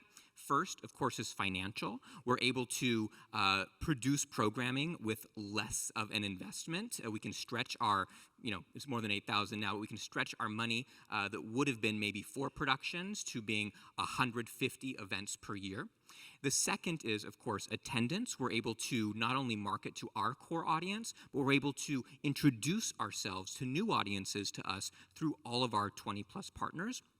And the third, which I find most exciting personally as a new leader, is an organizational culture piece where we get the privilege of being in partnership with so many other organizations. Some are larger, some are smaller, and we learn how other folks do the work. And we borrow from them what resonates with us, and they borrow from us what resonates with them. And it's this mutually beneficial way of learning from each other over the course of a season. Hi, everybody. My name's Sue Bell Yank. I'm executive director of Clock Shop, and feel like maybe the small organization representative up here. But our org is really, our mission is to work with artists to create a connection between communities and public land here in Los Angeles. We do that by commissioning artists. We also hold an annual kite festival at LA State Historic Park, one of the very few urban California state parks. And our organization over the last 10 years has really been defined by that partnership with California State Parks. We recently became an official cooperating association with state parks, and it really came down to a relationship that was created as we saw major river revitalization threatening in our Northeast LA neighborhoods, and an 18-acre swath of raw undeveloped land known as the Bowtie right next to the river, which was slated to become a state park, but had sat vacant for 20 years. It was very much used by the community, but there wasn't really a lot of momentum to have that become a park or pressure. And so really, what we did was enter into a relationship, and that's ultimately what these partnerships always are. It's a trust-building exercise, and it's a relationship exercise, and understanding what can we give to each other. So that initial relationship and partnership in 2014 led to over 90 public programs and artist commissioned temporary projects on that site over the course of 10 years almost, which then led to a $10 million grant from the Department of the Interior to start the process of construction on that site, which will begin in 2024. So, we were a beneficial partner to California State Parks because we were able to bring in a whole coalition of other community partners to program and work on that site, and they became a crucial partner to us in terms of creating that connection and being able to see through our mission of connecting communities in Los Angeles to public space. So a lot of partnership going on up here. Just for context, in my past life, before being in public transportation, I was in public television, and we once did some market research where customer research, folks told us that what they loved about LA was just how it's like a mashup of cultures, like your unique neighborhood by neighborhood. The Korean taco came from LA, right? So, when it comes to partnerships, you could go for, the most obvious thing, or you could find new, interesting, compelling partnerships that nobody would have thought of. Do any of you have any examples of partnerships that, maybe seemed like they weren't obvious, but that came up and were successful? I'll jump in and offer perhaps a different answer and say, I don't, as a leader, as a curator, I'm not right now curating or choosing what projects. I'm not leaning into what interests me. A lot of the way these conversations begin is me and my team identifying who are we in service of, who are we supposed to be in service of, because we're usually not serving the people we say we're serving.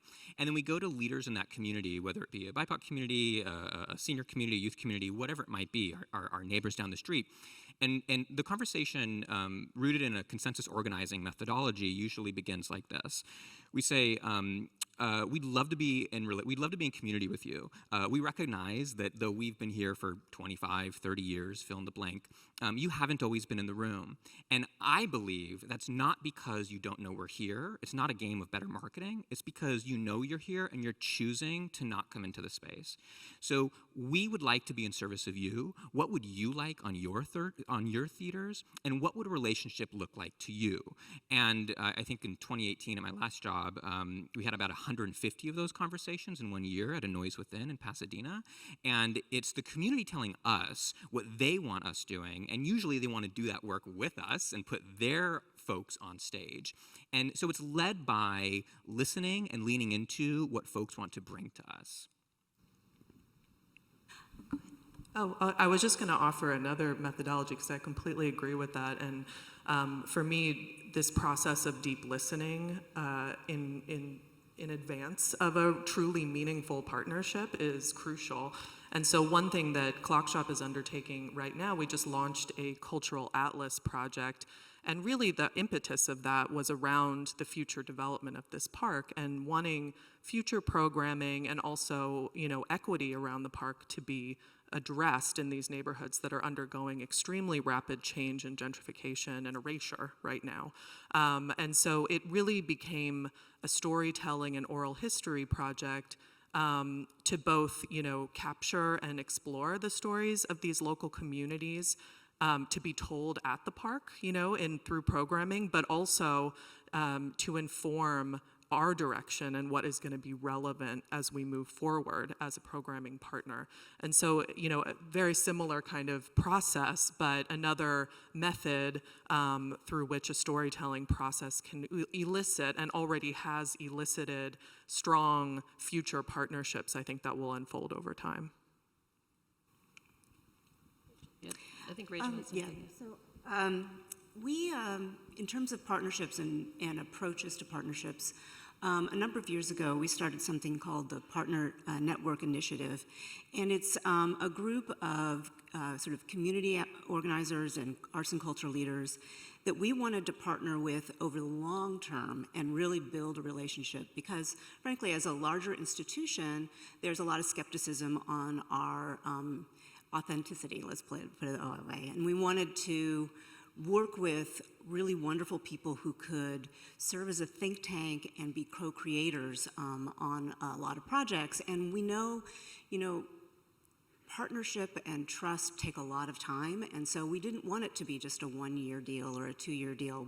We are building something for the long term, and so we're very excited about that work, and it's really helped us to work with long-term partners and co-create as opposed to bringing in task force or once in a while, and it's been really fruitful for us.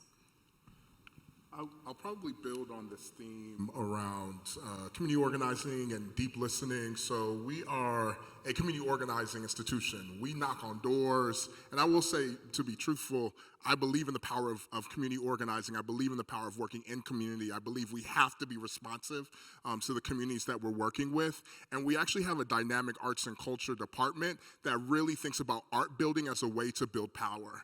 How many artivists are out there, by the way? Folks who are doing this work to change social conditions. Like, that work is important. It's very powerful, particularly in this moment. So I'll give an example. We just had a huge Power Fest where we were able to partner with the Crenshaw Baldwin Hills Mall. We brought dynamic artists to come. If you know the rapper No Name, we had amazing poets. We were able to do a South LA is Still Home exhibition of South LA artists talking about displacement and what it means to ensure that South LA is built for Black and brown residents who continue to live there. And it was an opportunity to remind folks that not only can artists and community organizers and teachers and educators and community members work together, we can actually speak truth to power together through our collective voices, through our work, through our efforts. And the youth who were a part of our Arts Council were the ones who led the conversation around the connection between arts and community. So I believe in deep partnership. I believe we can work within communities to partner. I think we can work across communities to partner. And the last thing I'll say, because your point I thought was really important, is that as we think about resources, we often talk about the issues of equity. How many folks have been in a conversation yesterday about equity? How many of us believe that when we talk about equity, we all have the same definition of equity?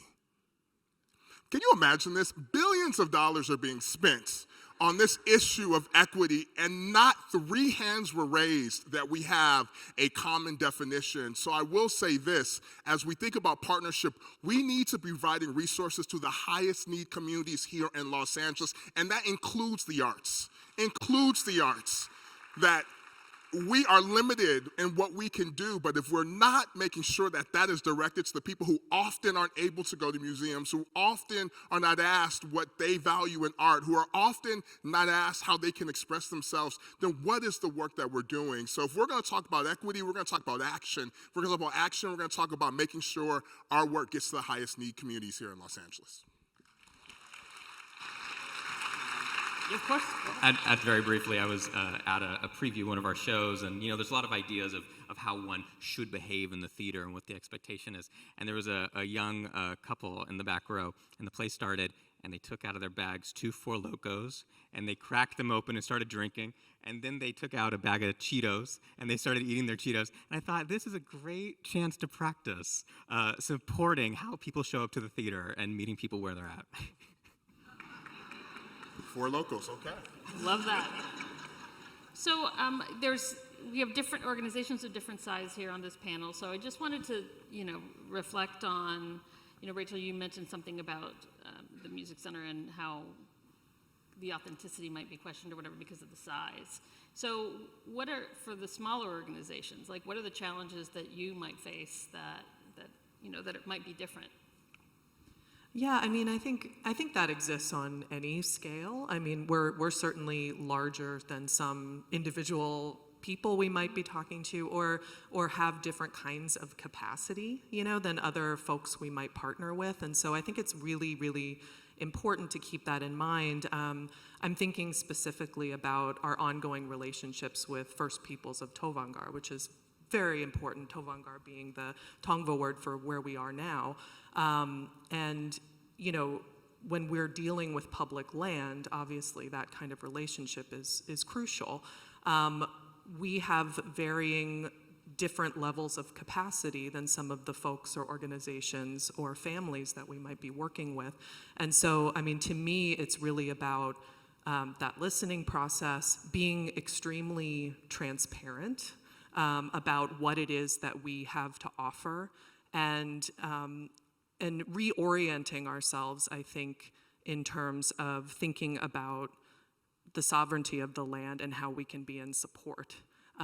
So, you know, and still be true to our mission. So there's many layers to it, and I think that happens through conversation, that happens through trust building, and being super transparent about what we're looking for, what our values are, what our agenda might be, and just laying it out all on the table. I think when we're in partnership with larger organization, governmental institutions, or other larger arts organizations who we've also partnered with in the past, I think that the same, really the same tenets apply, like transparency, relationship building over time. I think often the issues that can become really taxing, especially for a small organization, is an insistence on arbitrary deadlines, or when time or financial resources become very tightened for whatever reason, and that might feel arbitrary to the process, that can really create a lot of friction. So I think having that kind of really open trust and relationship up front, and making sure that you're being communicated with very, very frequently too, that can often smooth out any of those issues that might arise.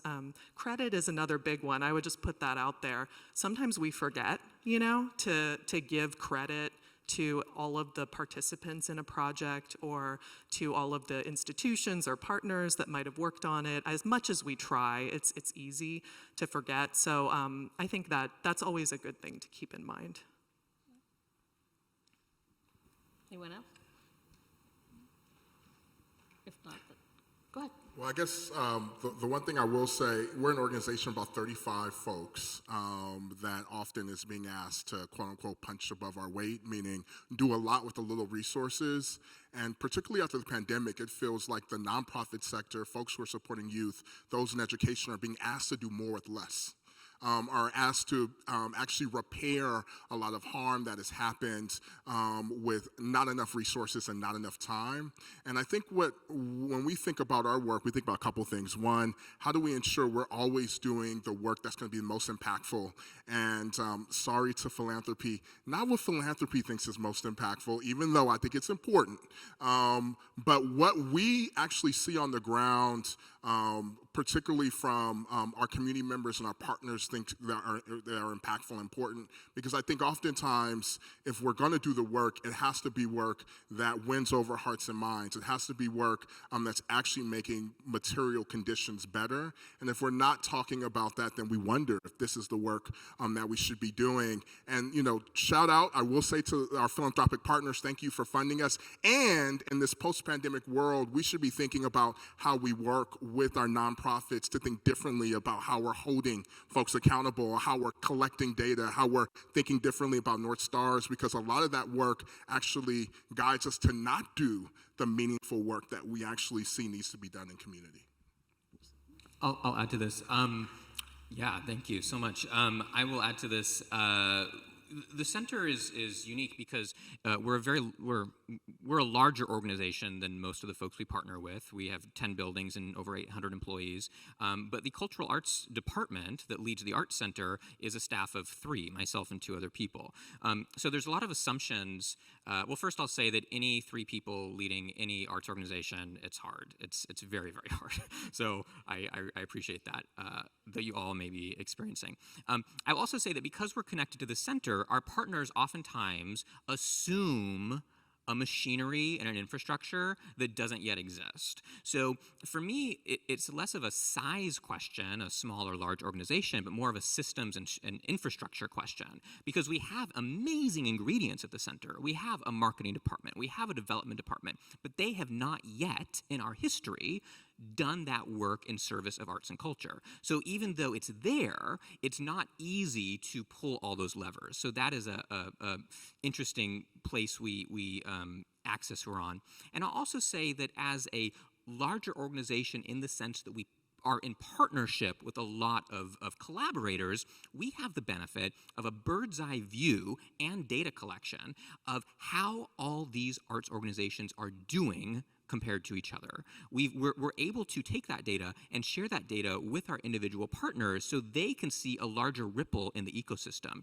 And one of the obvious ways that shows up is when we're building budgets together. We have made a commitment recently this year to pay 50% towards all of our partnerships, even though well, there's a lot of reasons that hadn't happened before, but we want to justify a 50-50 revenue share at the end of the relationship. So we're committed to that investment.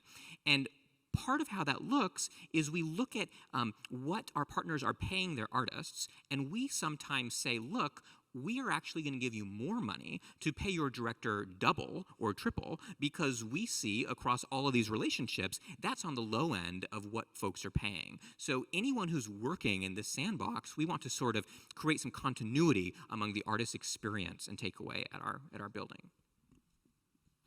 So Rachel, I wanted to direct this one to you. You and I work for, we look larger organizations, and we often have, right. Yes, and so we are often looking for, people are often looking for to get our attention, right, to partner. So what would you say to smaller organizations who are looking to partner with you about how to get your attention, or how to bring forth the ideas for partnership, right? So like if we have smaller organizations that really are trying to uplift their cause, what's the best way or ways? Yeah, well, I would say part of it goes back to this partner network initiative, is that by working with people who have lots of ties with people in the community, it bubbles up that way, so that people understand the work that we're trying to do. And we have, I have a staff that reaches out all the time and always has their ear to the ground and wants to, uplift lots of different voices. And we know that's only through partnership. So I think that we're very open to that, but I think it's also partnering with our long-term partners who really understand their communities well, so that we can serve, make sure that they're supported in their efforts in a way that really does help them. And it's not just about what we think will help them. I think it's keeping our ear to the ground, and then working with terrific people who have a lot of knowledge. So I'm being given the 5-minute sign, which means we should probably go around now, and if there's one thing that you would like to share with our audience, one piece of advice about partnerships, what would that be about developing good partnerships? I'll jump in and say, I am certainly a believer in partnership. I hope I will continue doing this, and I hope you all do as well. And I also don't want to romanticize partnership. It is so much harder than not partnering. It is really, really messy and requires so much over-communication, and requires a different level of accountability and collision of organizational cultures. And you are going to make mistakes and feel bad and have to be accountable. And there's a lot of relationship repair. So it is a different project than producing an event. It is a lot of relationship, but is well worth the investment. Right. I think something that helped my team and I think through this is setting up our own core values around how we want to partner with folks. And sometimes those are specific to different organizations, or to engaging with tribal First Peoples, for example, or community organizations, and really holding ourselves accountable to those values and checking in on them over time. One of our values is to take time and not be beholden to like arbitrary deadlines and funding structures with our partnerships, which we're committed to over the long term. And so, but we have to check ourselves on that constantly, because those pressures come in from all different places, and we have to kind of ask ourselves, okay, are we rushing this? Are we moving this forward too quickly? Is this actually the right time to be to be embarking on this together, or do we need to take a pause and have more conversation? So I think that setting for your team really intentionally kind of how do we approach and enter into those partnerships, and then it carries through, everybody in the organization can kind of hold those values and hold each other accountable when we enter into those kinds of truly meaningful and authentic and long-term partnerships. I would completely agree with that it starts with your values, and learning to live your values in the good times and the bad times is very hard and takes time, and sometimes you have to step back and take a breath. We really seek to, question ourselves. Are we living our values at this moment? Are we making a value-based choice? We want to work from a moral center. Sometimes the answers aren't as obvious as they seem in a textbook, and it takes time and listening and forgiveness. I'll just say this, we're in a dynamic room of folks who are upholding the artistic and creative economy here in Los Angeles. So I'll be remiss to say, we want to partner with you. As we are investing in brilliant Black and brown youth, amazing community members in South Central Los Angeles, a place that often is a cultural center that is ignored. I want to say, please open your doors to communities like ours, and we want to partner, and we also want to meet you where you're at. So I'll say that, and I will end on this. Bayard Rustin says every community needs a group of angelic troublemakers, and he was an out queer Black man in the 1960s who really built and was the architect of the March on Washington. And I will say, if there was ever a time where the arts are under attack and our human rights are under attack, now is the time. We need artists to run for office. We need artists who are community organizers. We need artists who are fighting for our communities now more than ever, and fighting against censorship and fighting against empowerment. I want to see my next assembly member being able to pick up a mic and a pen and a paper and say we can work together in a lot of mediums to change the conditions that we see. So please run for office. I will vote for you. I'll even run your campaign. And I'm really excited. Thank you all. Thank you all for the work that you do. And Dr. Smith gets the last word. Thank you all for joining us today. We're at time.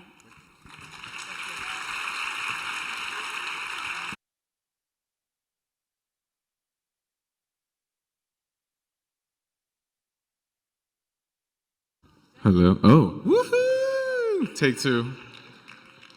That was great, babes. That was lovely. Everybody. All right, y'all doing okay out there? All right, I've got some instructions, and I'm gonna take it a little slower because it's a lot of bit of little. It's a lot. Whatever. So good, right? All right, so we're gonna take a little breaky poo. We're gonna break out into our segments, our breakout segment rooms. Do y'all have your little lanyards on you? My little love angel music babies? Everybody have their lanyards? Okay, so if you have a red lanyard, we're gonna take a little break too, by the way, but we were having too much fun. So now we went from 15 minutes to 5 minutes. So if you have a red lanyard, you will stay in this theater for a panel on bold approaches to equitable funding.